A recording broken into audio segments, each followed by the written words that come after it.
So middle school was the very first time I had to change in front of other people. And for someone who was self-conscious about their body, that just wasn't fun. And if you thought I was born a specimen of human perfection, you'd probably be right. But just hypothetically, let's say I was shorter, skinnier, and generally all around uglier for the story. But don't imagine it too hard. Also, hormones and acne. Middle school locker room was a wild land to say the least. It was lawless. Less law? Wait, no, that doesn't sound right. Without law.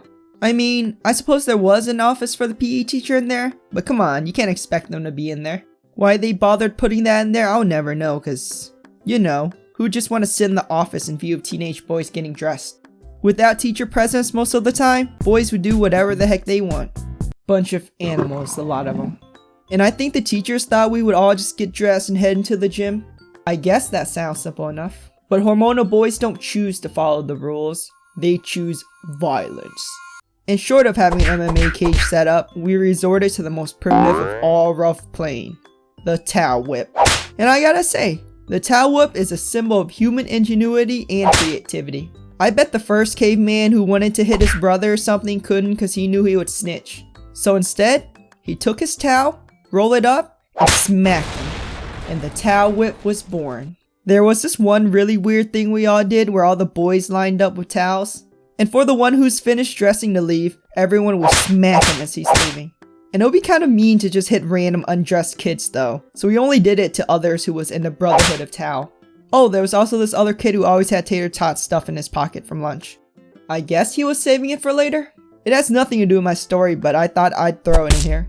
And if you're able to survive the trials of the whipping, you gather in the gymnasium.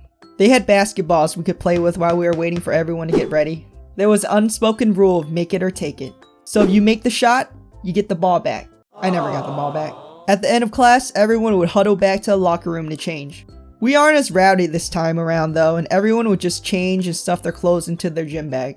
The clothes had to be washed between every class or they'd end up really smelly. Also, there was a shower room, but no one used it because everyone would make fun of you for it if you do. One cool thing was that if you forgot to wash your clothes, you can ask someone to spot you a spray. The person would spray a bunch of deodorant into the air, and then you run through it to get it to stick to you. I don't think it works very well because you still be smelly, but you felt cool.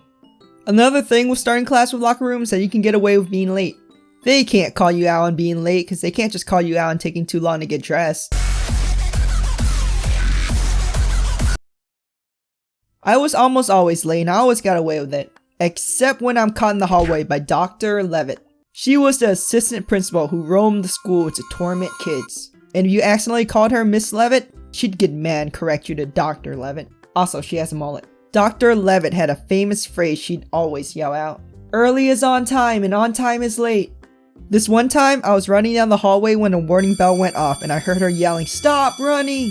So I started speed walking, right? When she stepped in front of me and started going on a tantrum about the importance of being on time. But I'm not even late. On time is late, so you're late to class. Detention. That's not fair. This is dumb. Talking back. Detention. I guess you got a point. Thank you for your guidance, ma'am. Glad to see you learn your lesson, young man. Detention. This is some bullshit.